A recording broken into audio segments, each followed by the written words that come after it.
여러분들 또 한 주 잘 보내셨지요? 날씨가 많이 쌀쌀해졌습니다. 여러분들도 동계 준비도 아마 또 해야 되고 여러 가지 바쁜 중에 있을 줄 압니다. 그러함에도 이제 또 한 달만 있으면 모든 강의가 이제 끝나고 또 한 학기를 마무리하게 됩니다. 한 학기를 마무리하면서 또 한 해도 마무리하게 되는 그 시기에 있습니다.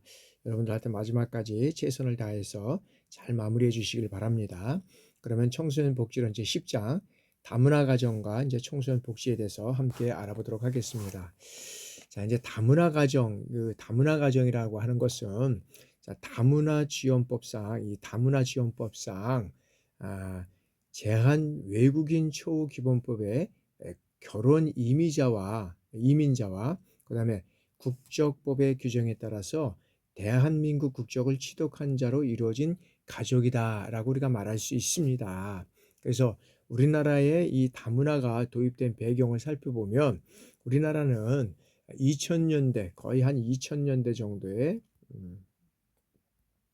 2000년 정도에 이제 우리가 이제 급증한 거로 이제 이렇게 나타나고 있습니다. 그래서 당시 이때 젊은 그 어떤 면에서 젊은 그 노동계층에 이제 뭐가 있었냐면 이 3D라고 하는 거잖아요. 힘들고 어렵고 뭐 힘들고 어렵고 피곤한 뭐 여러 가지 어떤 그런 것들이 있잖아요. 이 업종 기피 현상과 이 기피 현상, 그다음에 노동 인구의 감소에 따라서 다양한 이 사회 경제적 원인으로 인해서 이제 어떤 게 일어나졌냐면 저출산과 고임금 시대에 이 부족한 노동력 문제를 어떻게 해결할 것이냐 그 대안으로서 이제 외국인 이 근로자의 국내 이주가 이제 활성화됐다는 거죠. 이 시기에 그러면서 이제 대거 한국 그 이제 외국인들이 이제 이 국내 이주가 이제 이루어졌고 활성화됐다는 거죠. 그리고 한국 여성들의 어떤 농촌 기피 현상이 이제 심화되면서 어떤 것이 일어나요? 노인청 총각들이 이 배우자로서 이주 여성들이 대거 이제 국내로 유입되는 이러한 현상이 이제 이루어졌다는 거죠. 그래서 다문화 가정들의 형성된 것은 우리가 이제 실질적으로 보면 그 이제 2000년도에 이제 들어왔지만 실적으로 이제 보면 그 이제 2002년도에서부터 2019년까지 이제 국제 결혼 건수가 이제 많이 이제 이렇게 또 늘어나게 됩니다. 그래서 우리나라의 다문화가 도입된 배경은 3D 업종을 이제 기피하는 것으로 인해서 노동력 감소가 이루어져 가고 있었다. 그래서 여기에서 다양한 사회 경제적 요인으로 인해서 저출산과 고임금 시대가 이제 이루어졌고, 그로 위해서 이 노동력을 해결하기 위해서는 이제 외국인 근로자가 필요하게 됐다는 거죠. 그리고 또 한편으로는 한국 여성들의 농촌 기피 현상이 심화되면서 이제 농촌 총각들의 배우자 문제가 심각하게 이제 대두됐다는 거죠. 그로 인해서 이주 여성들이 이제 대거 국내로 이제 들어오게 된 것이죠.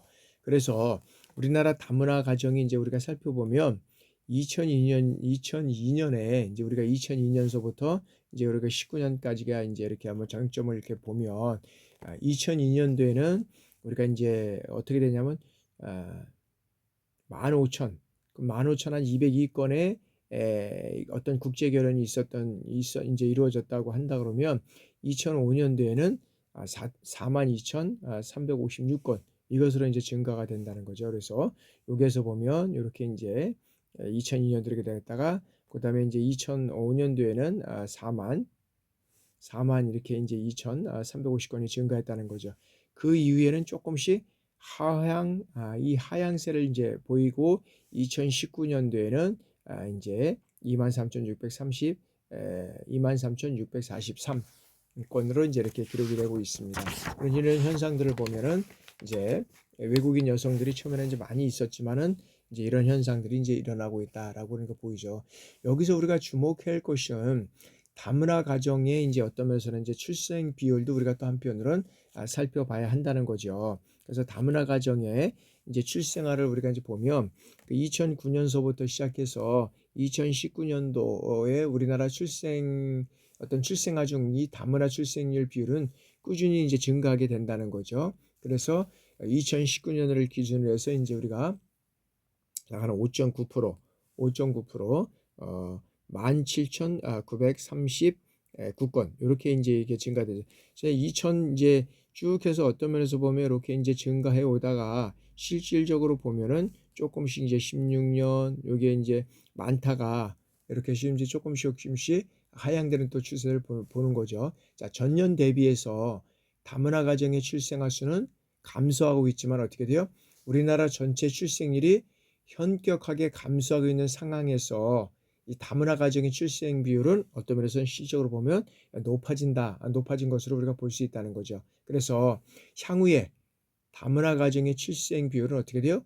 점점 더 증가할 것으로 우리가 보고 있다는 거죠. 그래서 우리가 이제 2019년에 우리나라 어떤 전체 혼인 중 다문화 혼인 비중이 얼마였었느냐 하면 그거는 이제 우리가 보면 그 2019년도에 이 다문화 우리나라 전체 혼인 중 다문화의 혼인 비율은 10.3%였습니다. 10.3%. 이 중에 외국인이 아내인 경우가 69.3%였다는 거죠. 외국인이. 그러니까 혼인 건수의 혼인 비중이 10.3%였었는데 이 중에서 외국인 아내가 거의 70%를 거의 이제 차지하고 있었다는 겁니다. 실적으로 보면 이렇게 심각한 우리의 어떤 그런 출생의 결혼도 그렇지만 출생률에 있어서도 상당히 이제 낮아지는 이런 현상들을 우리가 이제 보고 있다는 거죠. 자, 그래서 이제 실적으로 보면 이 다문화 이 가정의 이제 어떤 그런 다문화 청소년의 개념을 우리가 한번 살펴보면, 자, 다문화 일단 가정이라는 것은 뭐냐면 다문화 가정이라는 것은 어떤 사회 문화적 배경을 달리하는 두 사람, 그죠? 두 사람 혹은 어떻게 돼요?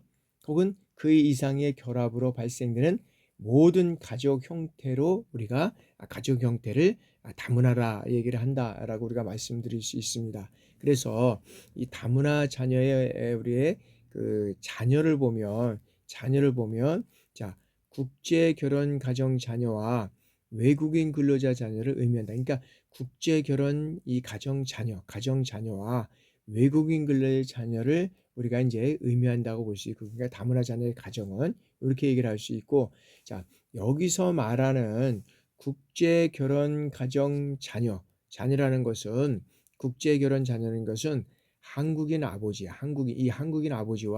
외국인 어머니 사이에서 태어난 아이와 그다음에 한국인 어머니 그다음에 외국인 아버지 사이에서 태어난 사이, 요게 이제 보면 국제 결혼 가정이 많죠. 실적으로 보면. 근데 이제 어머니가 많을까요? 아버지가 많을까요? 실적으로 보면 이제 우리가 전체적으로 보면 이제 나중에 또 알 수 있겠지만 아버지가 좀 많은 것을 우리가 이제 볼 수 있습니다.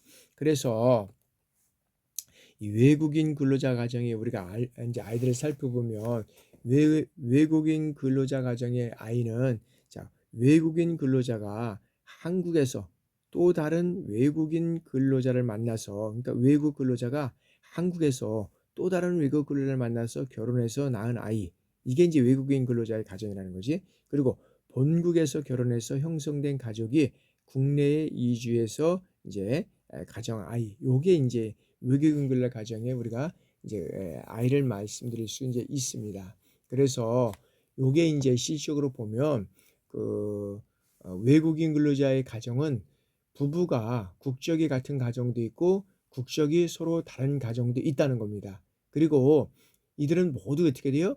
자신들의 모국 문화와 한국 문화를 경험하면서 여러 문화를 흡사하여 살기 때문에 다문화 가정을 포함시키는 것이 이제 마땅하다라고 우리가 볼 수 있다는 거죠.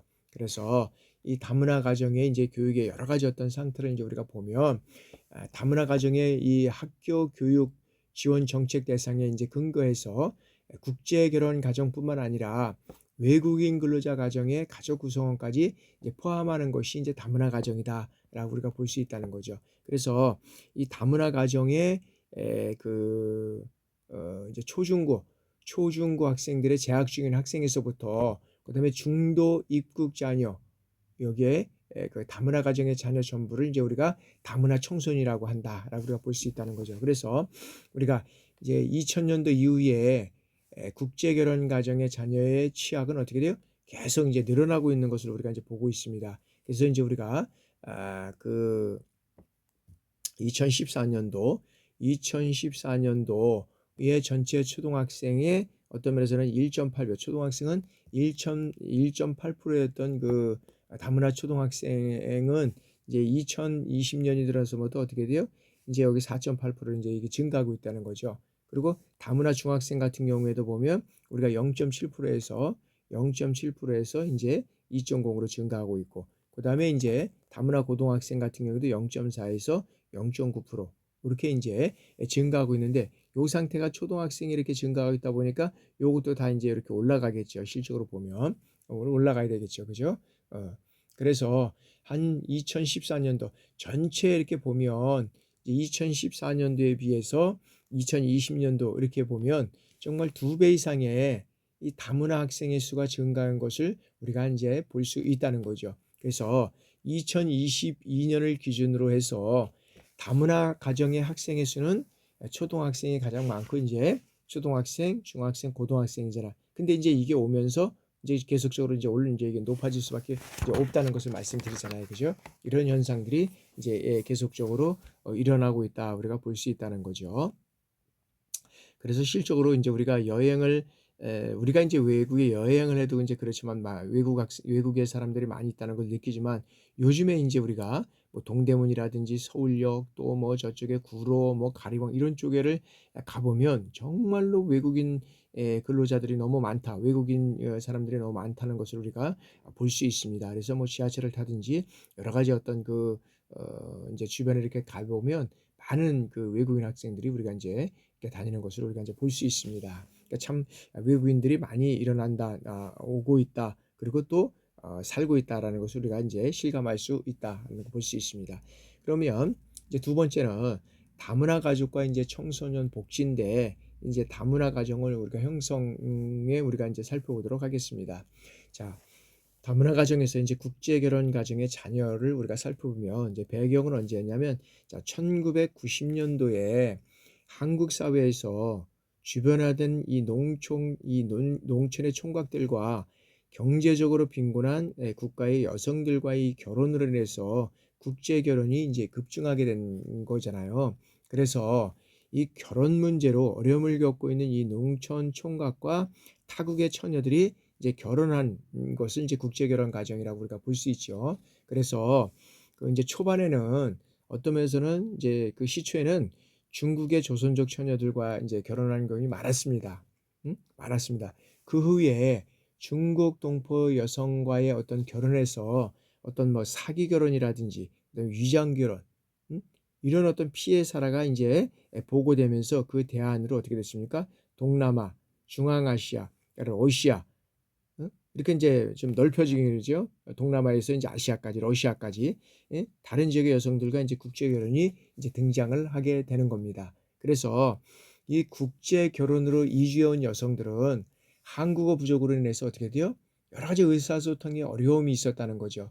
그래서 한국인과 다른 어떤 외모로 결혼 생활이라든지 사회 생활에 어떻게 돼요? 어려움을 겪게 됐다는 거죠. 그럼에도 불구하고 한국 남성들에게는 어떻게 됐어요? 성격이 온순하고, 그다음에 시부모를 잘 모실 것이라는 어떤 선전과 더불어서 외국 여성들에게는 한국 사람과 결혼하면 돈을 모국에 보낼 수 있다는 어떤 그런 국제결혼 중개업자들의 선전에 의해서 이제 국제결혼이 어떻게 돼요? 급격히 이제 증가하게 됐다는 거죠. 그래서 국제결혼의 증가는 다문화 가정의 자녀 수 증가로 이어지게 되었다는 거죠. 그래서 이제 문제점이 뭐냐면 금방 말씀드린 겁니다. 자녀들이 말을 배우는 가장 중요한 시기가 이제 유아기에는 한국말이 서툰 외국인 어머니의 이제 교육하에 성장하기 때문에 언어 발달이 늦어지고 의사소통이 어려운 학습 부진을 초래하게 된다는 거죠. 그래서 국제 결혼의 자녀들이 말을 배우는 과정에서 여러 가지 어떤 그런 유아기에 이제 어려움, 왜 그러냐면 외국에서 자라온 이제 어떤 그 여성들, 이게 한국어가 좀 서투르잖아요. 그러다 보니까 이 말을 정확하게 또박하게 알려줘야 이 유아기에 그 말을 잘 배우는데 그렇지 못하다는 거죠. 한국말이 서투른 외국인 어머니 교육하에서 성장하기 때문에 언어 발달이 늦어지고 의사소통이 무너져요. 의사소통이 무너지면 곧 이것은 무엇으로 오냐면 학습 부진을 초래하게 된다는 거죠. 이 학습 부진을 초래하게 된다.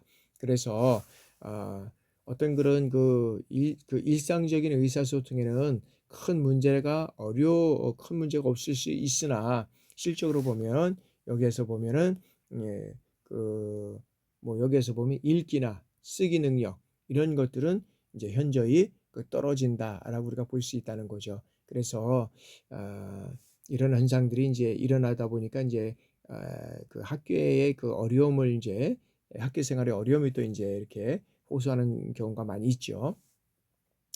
그래서 이러한 결과로 인해서 국제 결혼의 아동의 그 언어 수용 능력, 이 언어 수용 능력은 보통 아이들보다 1년 정도 이제 우리가 지체되는 것으로 우리가 보고 있다는 거죠.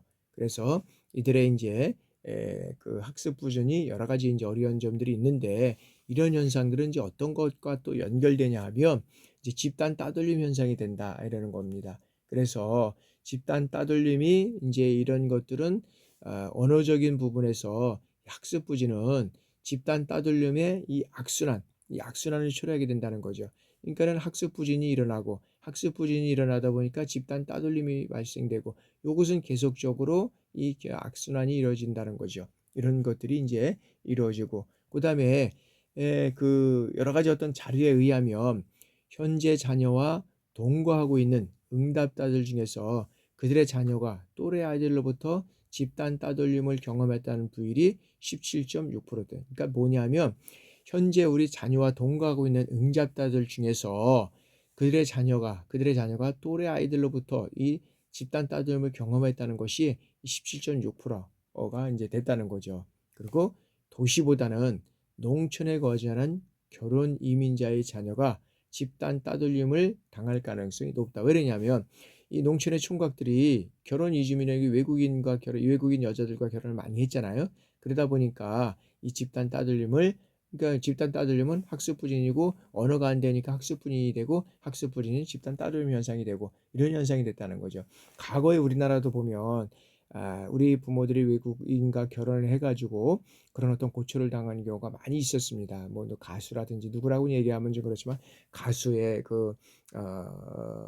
가 정말 집단 따돌림을 당하는 현상들이 많이 있었고, 지금이야 뭐 인제 뭐 여러 가지 어떤 외국인들과 결혼을 하는 상태가 많이 있고, 뭐 서로 그러다 보니까 그런 문제는 안 생긴다는데, 하여튼 간에 이런 농촌에서 이런 현상들이 이제 많이 이제 일어났었다라고 우리가 볼 수 있죠. 자, 외국인 근로자의 이제 자녀 우리가 보겠습니다.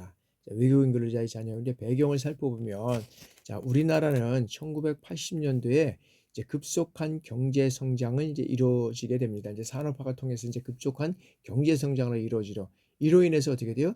3D 직종, 힘들고 어렵고 힘든 걸 안 한다는 거죠. 피곤하고 안 한다. 이 직종을 중심으로 해서 더럽고 이런 것들, 외국인 근로자들이 이제 국내에 유입을 하게 된다는 거죠. 그래서 이제 그렇게 하다 보니까 우리나라는 어떻게 돼요? 외국인 근로자의 이주가 이제 급격히 이제 증가하게 됩니다. 급격히 증가하게 돼요. 그리고 이 외국인 근로자들의 장기 체류, 이제 왜냐하면 이주가 급격히 증가되고 이들이 장기 체류를 증가하면서 그들이 이제 이룬 가정의 자녀들이 이제 증가하게 된다는 거죠. 증가하게 된다는 거죠. 그래서 이 증가하게 되는 것을 이제 통해서 살펴보면 어떤 문제점이 일어나냐, 이런 것들을 보면, 자, 외국인 근로자 이 자녀들의 어떤 현황을 살펴보니까, 이제 이 사실 보니까 2000 2005년도 2005년도 5월 기준으로 이렇게 살펴보니까 외국인 근로자 중에 취약 연령대 자녀, 그러니까 7세, 취약 연령대 7세 이상 18세 이하, 18세 이하가 17,300명, 17,300명으로 추정이 되고, 그다음에 외국인 학교 재학생, 외국인 학교 재학생이 7,800명. 이것들을 제하면 국내 학교 유입 가능 인원은 약 9,500명 정도밖에 안 된다는 겁니다. 그러다 보니까 우리의 어떤 초등학교가 지금 지방엔 폐교가 되고, 그다음에 또 서울 쪽에도 큰 고등학교가 폐교가 되는 이런 현상들이 지금 일어나고 있다는 거죠. 그래서 이러한 문제들은 이 외국인 근로자의 부모들 역시 이 언어적인 문제로 인해서 학교에 재학하는 자녀의 교육과 관련해서 거의 도움을 주기 어려운 상황이기 때문에 어떻게 돼요? 방치하고 있다는 거죠. 시시오로고. 이런 현상들을 살펴보면 엄청나게 지금 이거 이렇게 7, 8세에서 이렇게 늘었는데 17,000명이고, 외국인 학교에 근무하는 경우도 거의 한 8,000명 이렇게 되는데, 실적으로 보면 이런 어떤 그냥 방치되고 있는 현상들이 많이 있다는 거죠. 그래서 이 외국인 근로자 자녀들은 도시 전문직 외국인 근로자 자녀와 도시 비전문직 노동자에 종사하는 이 외국인 근로자 자녀, 그다음에 지방 비전문직 노동에 종사하는 외국인 근로자 자녀 등 이것들을 이제 이렇게 구분을 하게 되는데 실질적으로 보면 여러 가지 어떤 그런 자녀들 속에서도 여러 가지 어떤 그런 불법 체류라든지 뭐 저개발 국가라든지 이런 현상들이 또 이제 오고 있다는 거죠. 그래서 중도 입국자 자녀는 여러 가지 어떤 현상들이 있느냐 하면 그 자녀는 부나 또는 모가 한국에서 재혼을 해서 한국으로 입국한 경우가 많다는 거죠. 중도 입국자 자녀는 부나 모가 한국에서 재혼을 해서 한국으로 입국한 경우가 제일 많다는 것입니다. 그래서 중도 입국자 자녀는 주로 어떻게 돼요? 한국에 오기 전에 부모가 직접 양육비를 보내주다가 데리고 오는 경우가 있는데, 특히 중도 입국자 자녀 중에서 청소년의 경우에는 양육비 부담 문제 등 이 다양한 문제로 인해서 한국에 데려오고 있는 이제 실정이다라고 우리가 볼 수 있다는 거죠. 그래서 중도 입국자의 입국 과정을 우리가 이제 한번 살펴보면 어떤 경우가 있느냐면, 결혼 이민자들은 자, 한국인 남성과 결혼 이전에 혼인해서 출생한 자녀가 있는 경우에, 그리고 입국 후 보통 2 내지 3년 이후에 입양 형태로 자녀를 데려오는 경우가 많다는 거죠. 그러니까 중도 입국자는, 다시 말씀드리면, 결혼 이민자들은 한국의 남성과 결혼 이전에 혼인. 그래서 출생한 자녀가 많고, 그다음에 입국 후 2, 3년 후에 이제 입양 형태로 자녀를 데려오는 경우가 많다라고 하는 걸 볼 수 있다는 거죠. 그래서 이 중도 입국자 아동들은 실적으로 보면 자녀들의 대부분은 한국인 자녀로 이제 입양이 됩니다. 한국인 자녀로 이제 입양이 된다는 거죠. 그래서 여기에 따라서 실적으로 보면 뭐 교육이라든지 각종 혜택의 대상이 되기 때문에 입양 절차 역시 한국에서는 입양 절차가 출신국에 비해 복잡하지 않고 비용 역시 많이 들지 않기 때문에 한국에서 모든 것이 이루어진다라고 우리가 보고 있다는 거죠. 그래서 특히 이제 결혼 이전 혼인해서 출생자녀를 데려오지 못하는 이유가 뭐냐면, 이주 여성이 한국에서 자녀들의 적응이 걱정돼서 들어오지 못하는 경우가 많이 있다는 거죠. 그리고 남편과의 합의가 어려워서 데려오지 못하는 경우가 있고, 그리고 본국에서 이제 자녀를 데려오는 경우에는 입양을 하거나 자녀가 어릴 경우 그 인후 보종 등을 통해서 이제 입적을 발효시키는 경우가 있다. 이제 우리가 볼 수 있다는 거죠. 그래서 실질적으로 보면 이 중도 입국자의 형태는 여러 가지 어떤 형태로 이루어져 가고 있지만, 실적으로 복잡한 이런 절차를 통해서 우리가 이루어지고 있지만, 그러나 실적으로 보면 다른 나라에 비해서 우리나라가 어떤 면에서는 이 어떤 출국이나 입양하는 데 있어서 복잡하지 않기 때문에, 그리고 또 비용도 많이 들지 않기 때문에 모든 것들이 이제 한국에서 이루어지는 경우가 많이 있다라고 봅니다. 그래서 이러한 것들도 잘 이제 앞으로는 이런 이민이나 입양 이런 것들이 이제 많이 이제 또 이루어져 가겠지만은, 이런 어떤 절차가 좀 정확하게 이루어져서 이런 어떤 것들이 잘 이루어져 가야 된다라고 우리가 볼 수 있습니다. 그래서 이제 중도 입학자에서 이제 미취학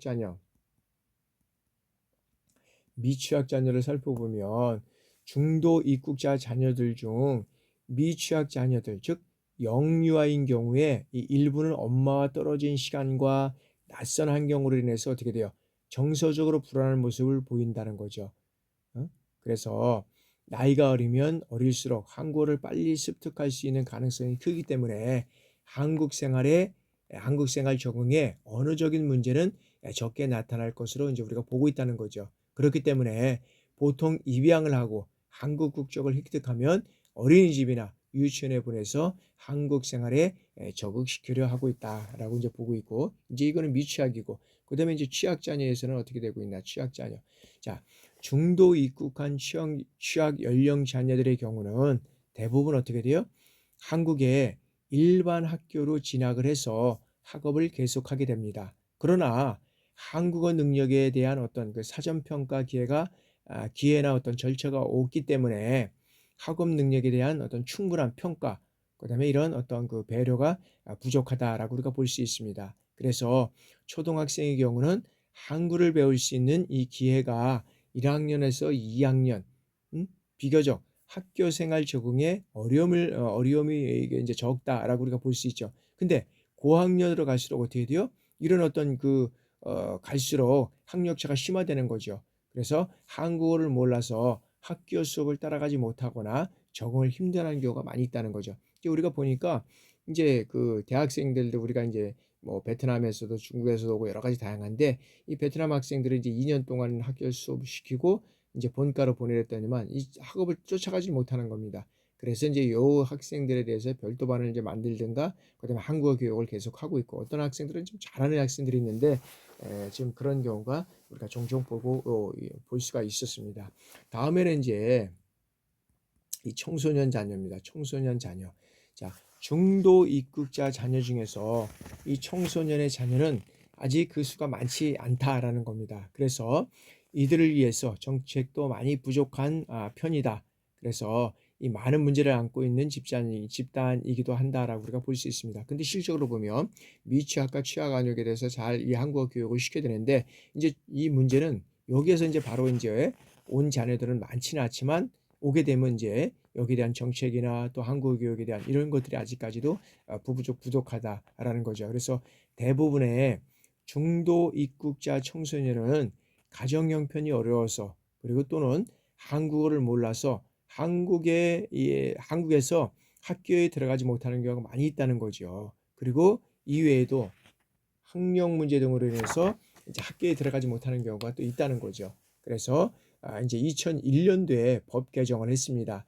저학년의 아동, 그러니까 초등학생은 입학이 쉬운 반면에 중학생 이상의 경우는 어떻게 돼요? 학교에서 입학하기가 쉽지 않기 때문에 않기 때문이다라고 우리가 보고 있다는 거죠. 그래서 그 이유가 뭐냐라고 살펴보니까 다문화 가정 아이 중에서 본국에서 한국으로 들어와서 중학교에 입학하려는 경우는 외국 학력의 인정이 쉽지 않고, 또 인정할 수 있는 서류가 제대로 제출되지 않기 때문에 학교에 들어가지 못하고 있기 때문이다라는 겁니다. 자, 쇼로 보면 물론 입학은 허락이 안 되지만 청강이 가능한데, 이 경우도 어떻게 돼요? 문제인 것이 중학생이 청강생으로 학교를 졸업해도 어떻게 돼요? 정규 졸업증을 받을 수 없기 때문에 정규적인 어떤 고등학교에 입학을 하지 못한다는 거죠. 그래서 고등학교 역시 청강생으로 입학해도 똑같이 정규 수업을 받고도 어떻게 돼요? 고등학교의 졸업장 신문을 받을 수 없기 때문에 학력은 여전히 초등학교 졸업으로 되기 때문에 이런 어떤 어려움이 있다는 거죠. 그래서 중도 입국자 자녀들을 대상으로 해서 하는 한국어 교육은 다문화 관련 센터에서 일주일에 2 내지 3회 정도 이제 우리가 공부를 할 수 있는데, 이 횟수로는 실적으로 보면 한국어 실력을 높이는 데는 어려움이 있을 수 있다는 겁니다.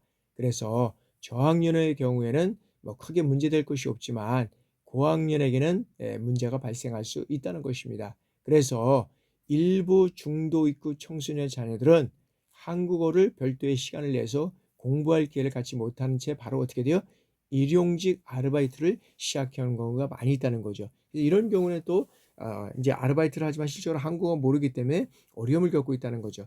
우리 이제 대학생들을 먼저 이제 호주로 이제 어, 영어 이제 연수를 이제 한번 간 경우가 있었는데, 이 대학생들이 가다 보니까 지금 그 호주 이제 영어가 잘 안 되니까 어디에 가 있느냐면, 예를 들어서 사람들과 별로 접촉하지 않는 경우가 있는 데서, 초창기에는 뭐 예를 들어서 전혀 뭐 외국인들과의 접촉이 되지 않는 그런 데서 이제 일을 하다 보니까 영어가 늘 수가 없는 겁니다. 그리고 갔다 와서 불만도 있고, 그래서 이제 이런 것들을 개선하면서 아르바이트를 하더라도 실적으로 보면 이제 한국 사람들과 많이 있는 그런 데에서 아르바이트를 해야 한국어들인데 그렇지 않다는 거죠. 그 학생들이 가면 식당에 가다 보면 뭐 접시 닦기나 그 가서 식당에서 계속 그런 일만 하고 불 피우는 일을 한다든지 이런 것만 하다 보니까 안 되고, 또 많은 외국 학생들이 오니까 뭐냐면 그 호텔이나 그다음에 리조트 같은 데 보면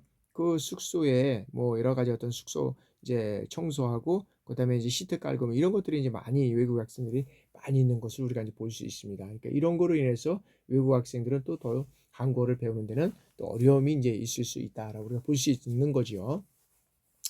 자, 다음은 이제 다문화 가족과의 청소년 복지입니다. 복지. 그래서 이제 다문화 가정 청소년의 이제 기본 개념을 우리가 한번 살펴보도록 하겠습니다. 자, 다문화 청소년의 이제 사회적 인식을 우리가 살펴보도록 하겠습니다.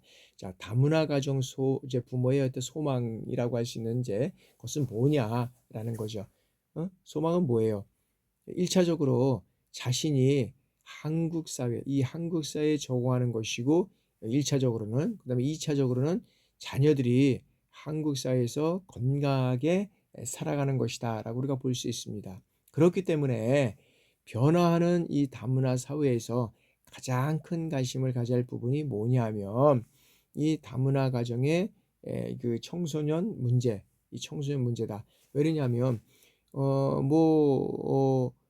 그 저학년 때 어렸을 때 와서는 한국어를 배우는데 어려움이 있지만 그래도 그 저학년 때 이제 초등학생까지는 이제 그런 어려움이 없지만, 그다음에 바로 이 그 청소년들은 중학교나 고등학교에 들어가는 데는 어려움이 있다는 거죠. 아까도 말씀드렸지만 청강을 하더라도 졸업장을 나올 수 없고 이러기 때문에 이제 어려운 점이 있다는 거죠.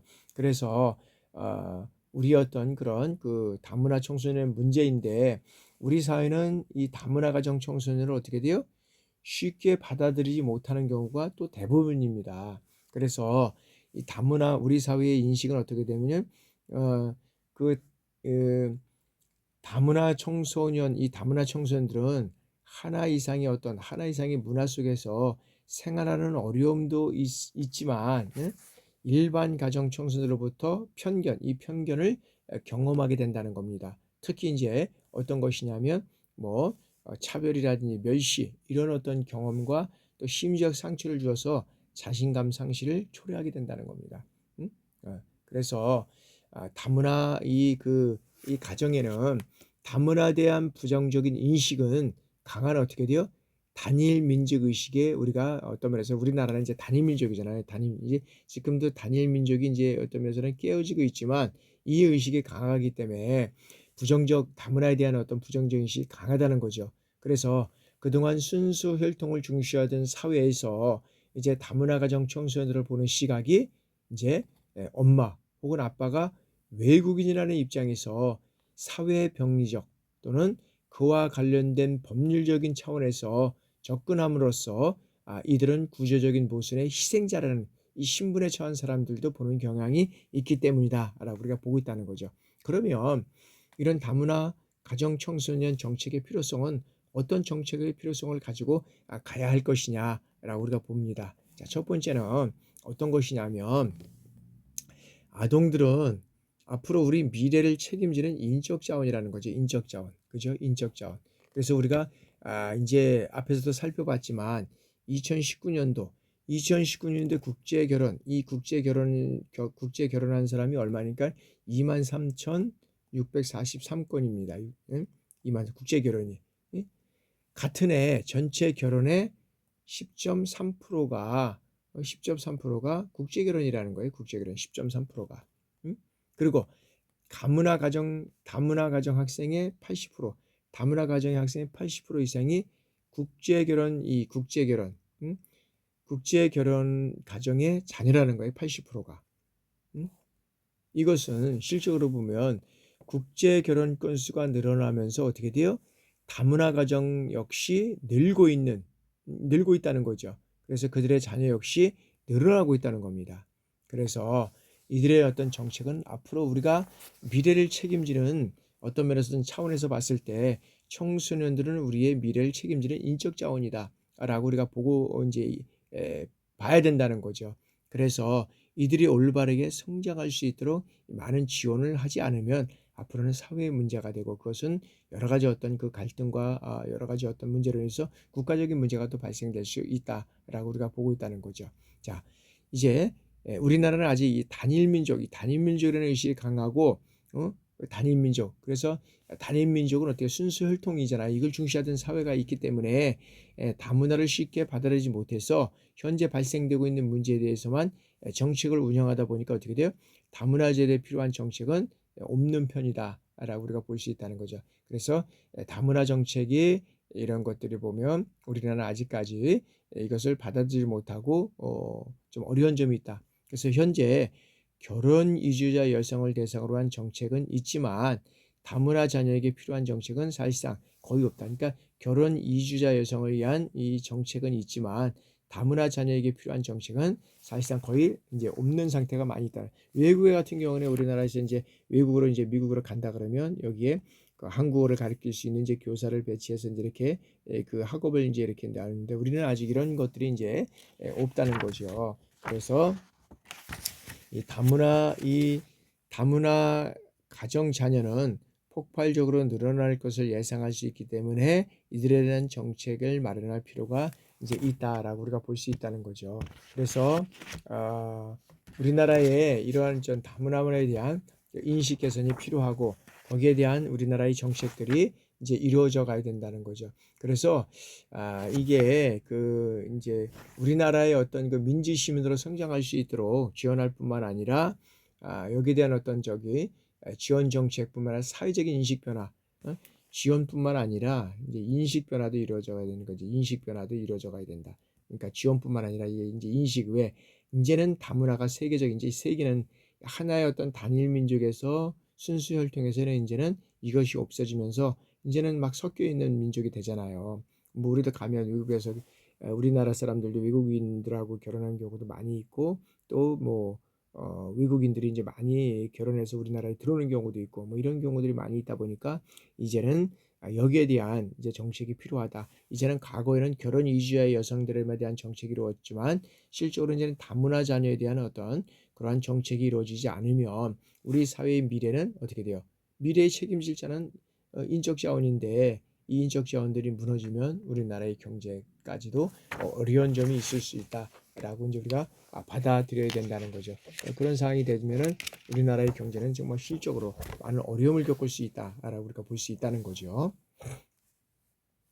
자, 이제 다문화 가족과 이제 청소년 복지입니다. 다문화 가족과 청소년 복지. 그래서 다문화 가정 청소년의 생활 실태를 우리가 한번 살펴보도록 하겠습니다. 자, 다문화 가정 청소년의 이제 증가 실태인데, 자, 다문화 가정 증가 실태를 우리가 살펴보면, 자, 여성가족부 통계, 즉 여성가족부가 이제 2021년 통계에 의하면 다문화 가정의 자녀는 2019년 기준 26만 4,623명, 3명이었습니다. 이 중에서 만 6세 이하는 11만 7천 045명, 엄청난 증가죠. 그 다음에 만 7세에서 12세는 10만 4,064명, 그 다음에 13세에서 15세는 2만 6,524명, 16세에서 18세는 16,993명, 6세 이하의 영유아의 비중이 가장 높다. 6세.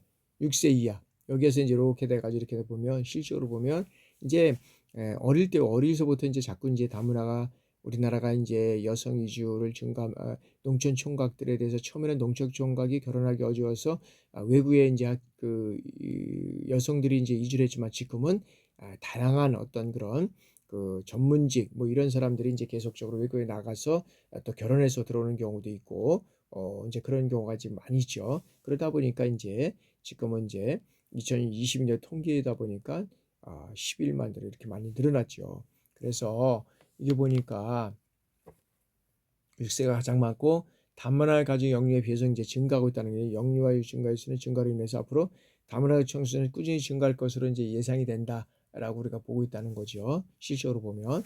그래서 그 초중 고등학교에서 재학 중인 다문화 가정 수는 다문화 가족 수는 이제 초중고등에서 재학하는 다문화 가족 수를 보니까 우리가 이제 2016년도에 보니까 9만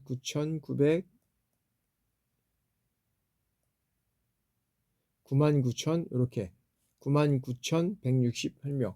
2020년도에는 14만 7,378명.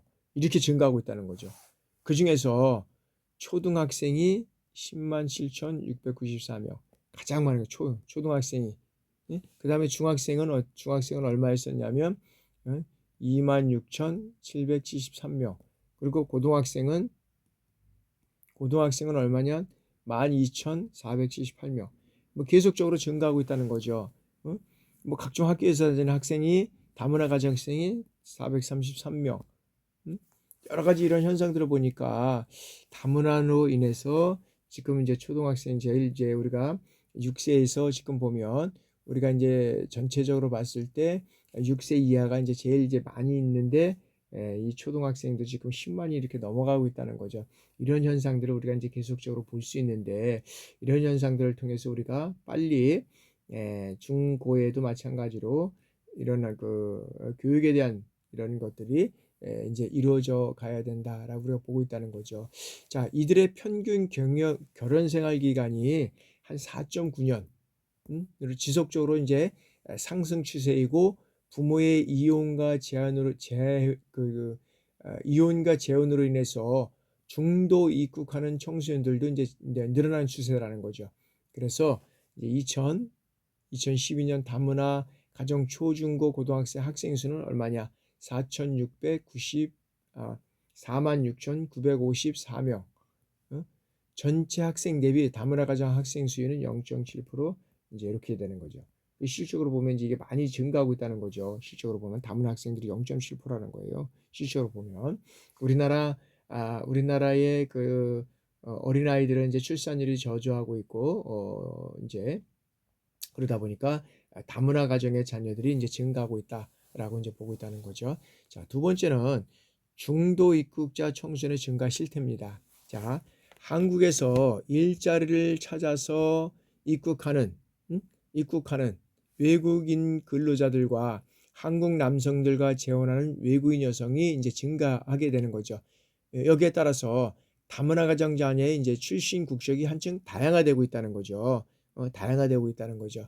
그래서 외국에서 출생해서 성장하다 부모를 따라서 한국에 중도 입국하는 자녀가 이제 늘어나고 있다는 거죠. 그러다 보니까 2002년도에 중도 입국자가 2020년도에 기준으로 보니까 중국 청소년이 3,587명.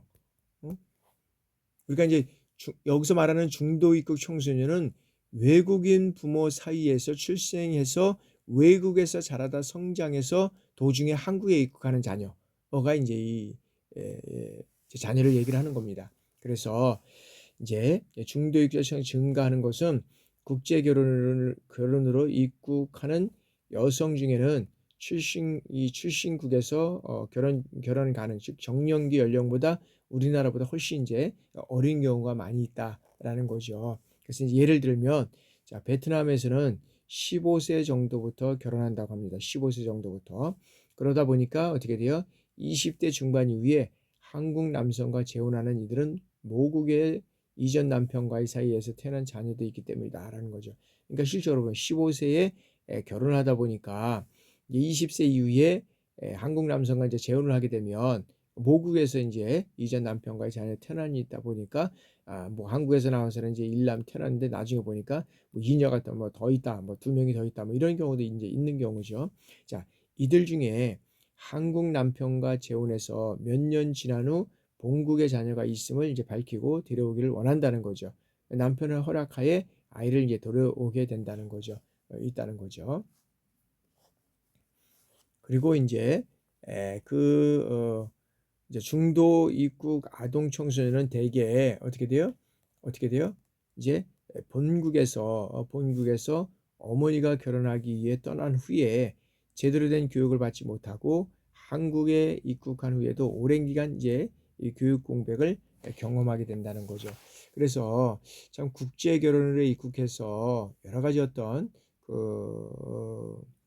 어려움을 겪고 있는 이러한 자녀들이 많이 있다는 거죠. 실제로 보면 베트남 경우에는 이제 이게 연령이 이렇게 낮아지다 보니까 참 결혼을 하고 한국에 오면은 뭐 또 아까도 얘기했지만 자국으로 돈을 버실 수 있다. 잘 산다. 뭐 이러다 보니까 인제 막 여성들이 인제 자기가 먼저 본국에서 결혼을 해서 아이를 낳았는데 아이를 있는데 다시 한국 남성과 결혼하잖아요. 그러다 보면 여기서 또 태어난 아이가 있고 여기서 이렇게 데려오기를 원해서 데려오지만 실질적으로 보면 이런 어떤 교육에 대한 이런 공백으로 인해서 상당히 어려움을 겪고 있는 이런 추세가 많이 있다라고 우리가 보고 있다는 거죠. 자, 다문화 이제 구성원의 우리가 증가를 보겠습니다. 자, 현대 이 다문화 가정의 자녀, 이 자녀로 불리는 집단은 크게 국제결혼 가정 자녀와 외국인 근로자 자녀로 이제 구분할 수가 있다는 거죠. 실적으로 보면. 자, 여기에서는 그 구분은 어떻게 돼요? 실적으로 보면 쉽지는 않지만, 다양한 어떤 분화라든지 중첩이 이제 우리가 이루어지고 있다라고 볼 수 있다는 거죠. 예를 들어서 이주 노동자 자녀만 해도 같은 나라 출신 부모가 아니라 데리고 입국하는 경우가 있고, 그리고 부모 중 한 명이 아이를 데리고 입국하는 경우가 있고, 그리고 부모가 한국에서 일을 하다가 어느 정도 기반이 잡힌 후 아이를 데리고 입국하는 경우가 있고, 그죠? 그리고 나아가서 미혼인 외국인 근로자끼리 결혼을 해서 자녀를 출산하는 경우도 있고, 그리고 출신국이 다른 외국인 근로자끼리 가정을 이루어서 어떻게 돼요? 자녀를 출산하는 경우 매우 다양하다는 거죠. 근데 만일 그 미혼인 외국인 근로자가 한국인 배우자를 만나서 가정을 이루면 이는 어떻게 돼요? 한국에서 일반적으로 생활하는 국제결혼 가정이 된다라는 거죠. 자, 이와 관련해서 이제 그 교육과학기술부의 다문화 가족 청소년 현황에 이제 우리가 따라 이제 이렇게 살펴보면 현재 한국에 재학 중인 이 다문화 가정 자녀 가운데 일본 출신 자녀가 많은 수를 차지하고 있다라고 우리가 보죠. 그 중에서 최근 몇 년간 국제결혼 추이를 살펴볼 때 어떻게 돼요? 이제 일본이 많이 있지만 추이를 살펴볼 때 중국, 몽골, 필리핀, 베트남, 러시아, 기타 중남부 아시아 출신 자녀 이런 이제 비율이 그 증가하고 있다라고 볼 수 있다는 거죠. 자, 여기 동일 자료에 의하면 부모의 출산 국적이 일본과 중국 등 동남아의 국적이 70% 차지하고 있다는 거죠. 그러니까 일본 여기서는 이제 실제로 이렇게 나타나고 있지만 실제로 일본이 많고 일본, 중국, 그다음에 동남아시아 여기에 70%가 차지하고 있다는 거죠. 음? 음. 자, 또 다른 통계청 자료에 의해 보니까 2009년 2000개 국제 결혼은 약 한 3만 건입니다. 2009년 3만 건. 자, 우리나라 전체 혼인 비율의 약 10%를 차지하고 있다는 거죠. 자, 이와 동일한 자료에 의하면 재학 중인 다문화 가정의 자녀는 2005년대 재학 중인 자녀는 6,121명, 2010년도에는 3만 명으로 약 5년 새 5배 이상이 증가하고 있다는 거죠. 5배 증가. 자, 이처럼 외국인 혼인 건수가 점점 늘어나고 있고 이들의 자녀 역시 급증하고 있다는 거죠. 그래서 우리나라의 다문화 구성원의 이제 그 증가하고 있다는 것을 알 수 있다는 거죠. 우리나라의 다문화 구성원이 증가하고 있다. 그래서 우리나라가 과거에는 그 단일 민족, 그다음에 어떤 면에서는 단일 민족으로 해서 여기에서 이제 그 하나의 어떤 그런 한국인의 그 남성과 한국인의 여성이 결혼해서 이 자녀가 태어났는데 지금은 한국인과 외국인, 이제 부모 중에서도 남자와 여자, 그다음에 여기는 여자와 남자 이렇게 있고 반대로 경우도 있고 이 상황들이 엄청나게 많이 증가하고 있다는 거죠. 이런 현상들을 바라봤을 때 우리나라뿐만 아니라 외국에도 이제 이런 현상들이 많이 나타나고 있지만 우리나라도 이런 현상들이 계속적으로 증가하고 있기 때문에 이런 어떤 다문화 가정에 대한 이런 어떤 그 다문화 가정 중에서 이제 다문화 가정 중에서 오는 외국의 여성들에 대한 어떤 정책에서 이제 벗어나서 이제는 다양한 그 교육 정책뿐만 아니라